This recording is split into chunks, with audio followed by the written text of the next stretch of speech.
What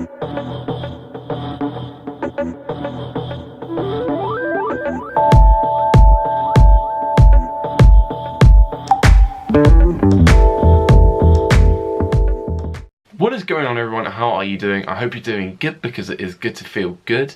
And today I celebrate something pretty cool, because fun fact, today is actually 7 years to the day since I started this YouTube channel, and coincidentally this day I uploaded my first ever video to this channel, and here's a little snippet of said video. Hi there, this is just me. Alright, that's enough. So yeah, that all started 7 years ago today, which is pretty mad. And it should be worth mentioning that I started this channel when I was 14 years old, and I'm now 21, so technically speaking, I have spent a third of my life dedicated to this YouTube channel, so that's pretty mad in its own. So let's hopefully continue that for the next 7 years, and then by that point I would be 28 and would have dedicated half of my life to this YouTube channel. But that's if we keep it going that long, but we'll see. But yeah, so 7 years on YouTube today, and I wanted to do a video that I've been brainstorming for a while. I've had in my notes of videos to do. In fact, I remember talking to my friend Ethan about this on his podcast, Not So Live, although saying that the episode's yet to have been released. But I remember talking to him about potential video ideas I had, and one of them that came up was my story of living abroad. And that's something that he's doing at the moment. He's living in Australia, which is pretty mad.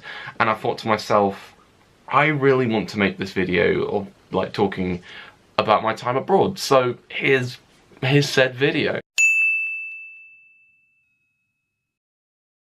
Something you might not know about me is that I used to live abroad at one point in time, and for 2 years of my life I lived out in Kuwait. I moved there when I was 13, and looking back at it now, it was quite the experience in my opinion. If you've ever lived abroad, then you'll definitely know that it's very different in contrast to the country that you live in. So for example, for me, living out in Kuwait, it was drastically different in comparison here to England.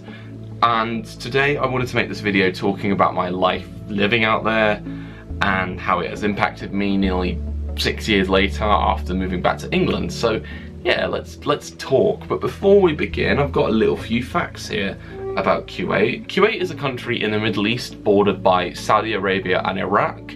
It boasts a population of 4.2 million, a third of those of which are Kuwaiti-born nationals, while the other 2/3 are made up of expatriates from different parts of the globe. The official language spoken out there is Arabic, while English is a more commonly spoken language out there as well. Kuwait City is its capital city. The Kuwaiti dinar is the world's highest valued currency unit. In 1961, the country was made independent from the British, and in 1990, the country was actually invaded by Iraq, which started the Gulf War, and was eventually liberated in 1991 by coalition forces. So yeah, there we go, there's a few little facts. And let's dive right into the story. So turning back the clocks, the year was 2010, and at the start of the year, my dad was rather unfortunately made redundant, but out of the blue, a couple of job offers came his way, one of which was based out in Kuwait. He went out there for 3 weeks to give it a test, and sure enough, he came back with high hopes. And then a month later, he went out there to work there for the summer, and then following him a week later were myself, my brother, my mum and my nana, and we decided to give it a test there and, you know, see if it was right for ourselves and that. And then while we were there, we decided literally 2 days into our stay, although I say we, it was mainly my dad who made the decision, we decided that we were going to move out there for an undisclosed amount of time. At the time, I was very against the idea, mainly because we were very happily settled here in England, so that was all about to drastically change. And while we were there, because of us definitely moving, it gave us a chance to check out some of the international schools that were there. There was a lot of different international schools, because some followed the English curriculum, some followed the American curriculum, and some even followed the Australian curriculum. So yeah, there was a lot to take in, and obviously we checked around quite a few. So after a few tours of a few schools, me and my brother ended up being enrolled in a school called Kuwait English School, or KES for short. So we left Kuwait after 2 weeks and we returned home to England one last time, and this was a chance for us to start saying our goodbyes to family and friends. I finished up with school and had my summer holidays, and on the 2nd of September 2010 we had a few friends and family over to come see us off while we were at Heathrow Airport, and emotions running all over the place, but it was time for us to start life anew. So my first impressions out there were all over the place and I wasn't quite sure what to think of it at first, but when I got off the plane and into the airport, you could instantly feel the warmth. Temperatures could range from anything in the summer from about, say, 30 degrees to 48 degrees. Although saying that, during the winter months it would start getting quite cooler. The weather was almost always warm and dry, although there was a few occasions where it would rain. And very frequently a lot of sandstorms would happen. I can always remember one big sandstorm that occurred, and I was at a friend's birthday party on one evening, and out of the blue we saw this like big dust cloud approaching from over the horizon, and we thought, oh no, Armageddon is upon us, the world is gonna end as we know it. Thankfully it didn't, but yeah, so it was sunset time around that time, and it was just coming over, and then it just like turned it all into darkness, and it was just mad. But yeah, that's how mad the weather can be out there. The drivers out there were insane, and usually there would be a lot of road-related accidents, so being a passenger in any vehicle was a bit worrying for me. And as a personal observation, I noticed some people didn't wear their seatbelts, so basically they were putting their own lives at risk, which is not cool. Just wear a seatbelt and you'll stay safe. I remember one time looking out at the highway from my balcony and seeing someone do a full-on 360 in the middle of the road, and I don't think it was intentional, but there were plenty of cars behind him, and I honestly thought there was going to be some nasty accident happening, and just, yeah. Oh gosh. The architecture varied throughout the country, and mainly on the outskirts of Kuwait City you would find a lot of apartment blocks and mini retail parks, as well as massive shopping centres, or malls for you Americans. And in the centre of Kuwait City you would also notice quite a lot of skyscrapers and the famous Kuwait Towers.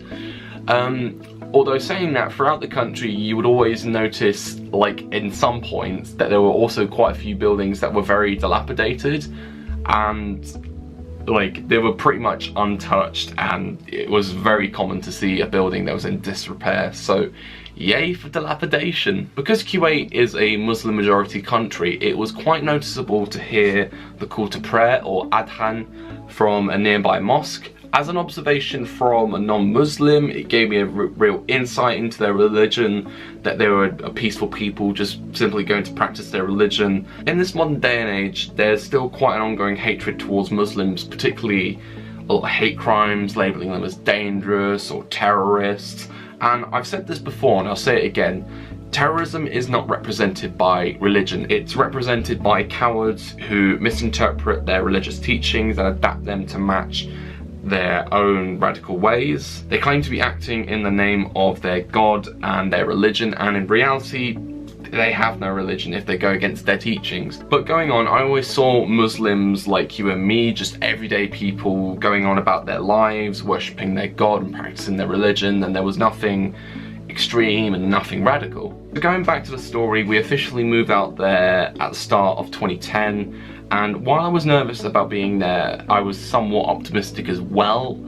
I started school a few weeks later, and while it was hard for me to get used to at first, I eventually fit in. I managed to make quite a bunch of friends during my time there, and I'm not going to name people because I'm likely going to forget someone that was probably very close to, but while there were a bunch of cool people that I knew, by the time I left, I had a large circle of friends ranging from like people of different nationalities and different cultures, different religions. School life was very normal, I guess, and it was more like school back here, mixed in with a few new lessons such as Arabic, which was compulsory for foreigners up until year 9. There were houses much like Hogwarts, so there was Ahmadi, which was green, which was also my house while I was there. There was Bergen, which was blue.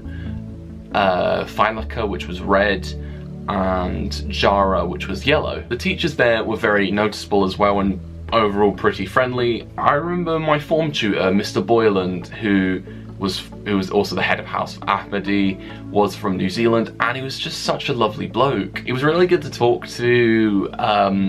He really helped me out during my first few months at KES in terms of fitting in, and he was quite, in a way for me, a mentor in terms of me maturing during my time out there.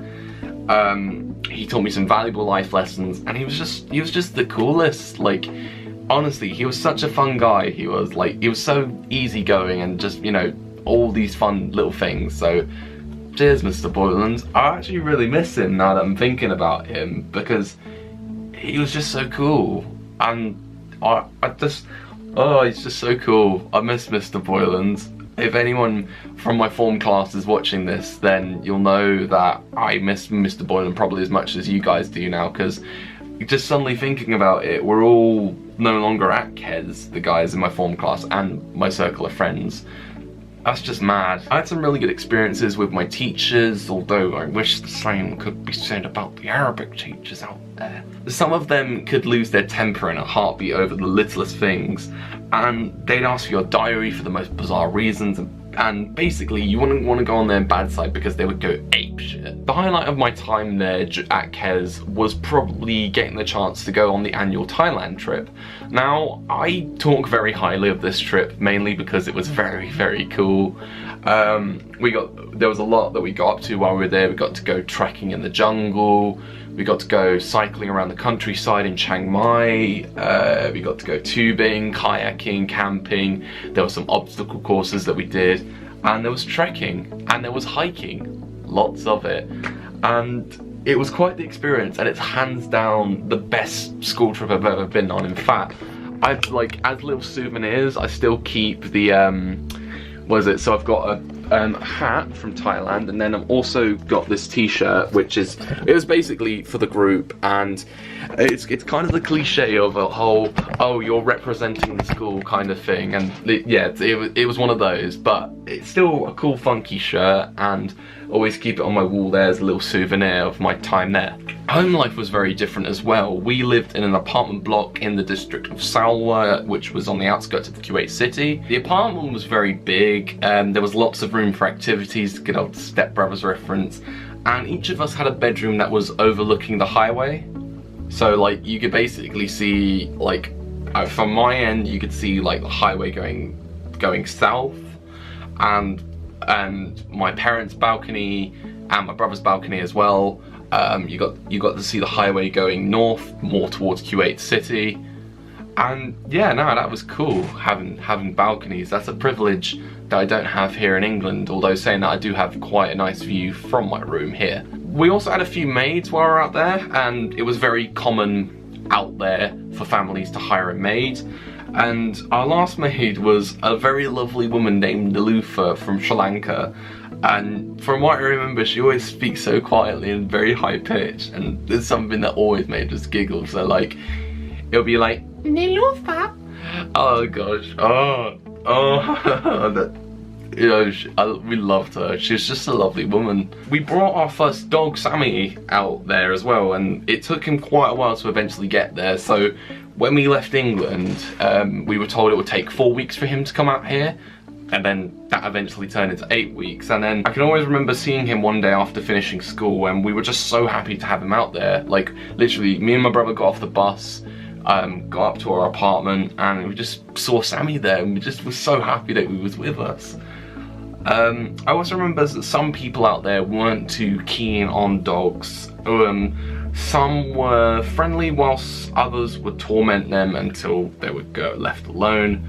So rather unfortunately, Sammy wasn't too well, and when we came back from our summer holidays to start our second year in Kuwait, he really started to deteriorate, and he wasn't able to put weight on one of his front legs, and we came to the decision to have him put to sleep to ease his pain.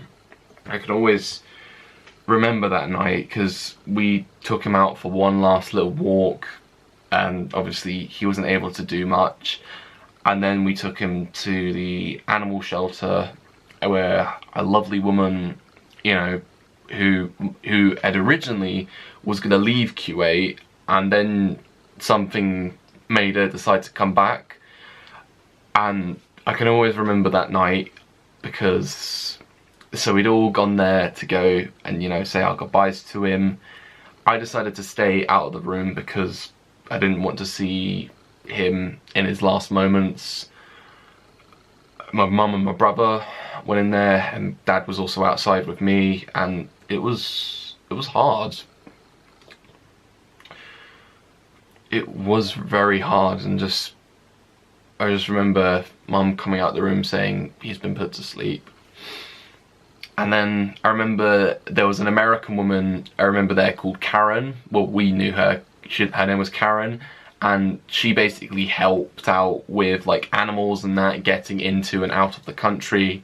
And because she helped us get Sammy into Kuwait, we decided to bury him outside her apartment as a little memory, and as a little thank you to her for helping us out with Sammy.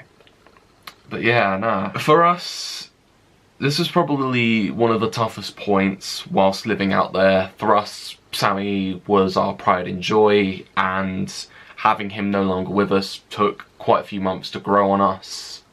And it was pretty hard.